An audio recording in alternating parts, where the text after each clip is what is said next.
Samantala, isang bagay ang nakita ni na Bricks, Clarice at Dylan nang sumilip sila sa labas ng bahay. Pero kanino to? Wow! New housemate? Wait lang, wag mo muna hawakan kasi galawin natin. Agad nila itong ibinalita sa mga kasama. Guys, may maleta sa labas. Gusto niyo check? Gusto nyo tignan? Kasi nagulat din kami. Actually. Ang mga housemates at house guests, kanya-kanya na ng haka-haka. Pero si Patrick, hindi pinahahalata ang nararamdamang tensyon. Sino kaya? Wala niyo babae lalaki. Ang problema, sakto yung kama natin, di ba? Saan siya matutulog? Lalaki! May glue na panyo! Dadagdag na naman ng kuya, ng next na magiging housemate si kuya. Siguro magiging kompetensya na yon kuya. Si Patrick, lalong nadagdagan ng kabad nang tinangkang kunin ng mga kasama ang maleta. Huwag niyo pakialaman, baka maano kayo. Pagsalita ni Kuya. Talaga ako kasi... Uy, ba't yung... Huwag galawin. Kasi baka hanginin ng sayang. Ano naman nakakaawa. Sa pagpasok ng maleta sa bahay, lalong hindi tumigil ang paghihinala ng lahat. What if may way dyan parang from here dyan dadaan? Tapos parang... Bumagsak dyan, no? Sa gitna. Siyempre may bagong housemate. Siyempre kuya, mas magiging challenging sa amin kasi 11 lang eh. 11 lang yun slot na meron, tapos meron ng 7. Oh, ano bang what if yan? What if partner mo? Parang kung magkakatabi tayo sa isa, hindi tayo matutulog kasi... Wala na. Kanina medyo kinakabahan ako na parang feeling niya babae naman, tas yung iba lalaki. Parang grabe yung pag-observe po kasi nila. So, yeah, sama ko kinakabahan din kung paano mag-act din. Inainain ako kung ano, what if partner niya. Ano, parang posible naman, di naman siya like... Oo, what if partner mo yung mga mahilig sa... Eh, what if nga?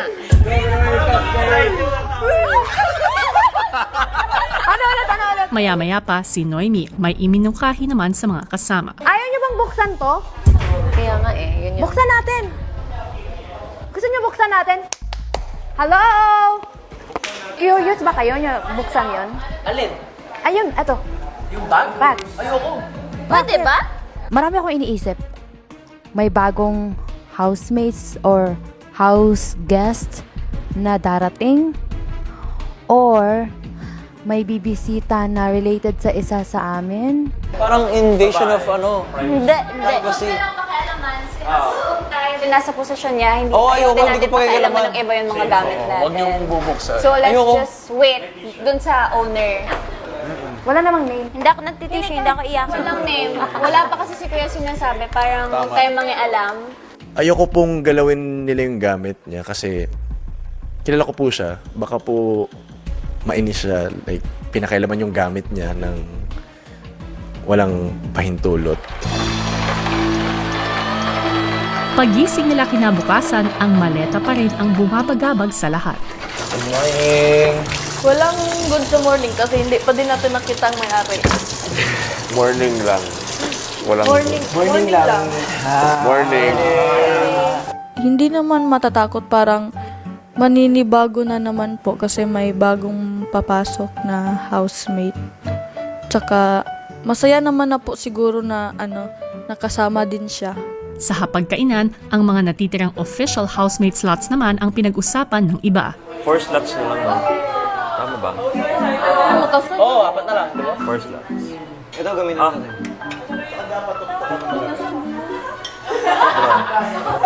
Parang ayokong isipin. Ayoko isipin. Pero kagabi parang naisip. Ayoko isipin, masasad ako. Lingid sa kaalaman nila ay nasa confession room na ang nagmamay-ari ng maleta.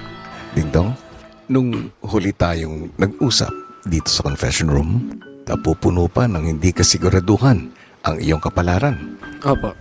At pinagpaubaya mo yun kay Patrick. Yes. Lingid sa iyong kaalaman. Nung umalis ka dito sa confession room, ay nagkaroon kami ng kasunduan. Isang malaking task ang nag-antay sa kanya para muling makabalik ka dito sa bahay ko. Sa pagsisimula ng edisyon na ito, sa 14 na pumasok kasama si Patrick. 11 lamang ang magiging official housemate. Excuse me guys, Kumbaga hindi ko masyado inisip mo. Excited Ito na lang muna. artista ko. Kinakabahan ako syempre. Mas madadagdagan eh. Oo, madadagdagan, di ba? Ilan na lang yung natitirang slot. Mas masaya ako kasi mamimit ko siya. Sana ma-meet ko siya. Kung kaya nandito ka ngayon, dahil natupad ni Patrick ang kasunduan namin na kapag maging official housemate siya, ay makakapasok ka na. Okay po. Able kuya. Galing. Super. Nagkasundo rin kami ni Patrick na hindi maaaring malaman ng iba ang tungkol sa inyo. Yes kuya. Ngunit hindi ka papasok bilang housemate. Dahil tulad ni Patrick, kinakailangan mong makuha ang pagiging official housemate mo. Para makatulong sa gagawing pagpapanggap ni Ding Dong ay isang nameplate na may pangalang Den ang ipinasuot sa kanya ni Kuya.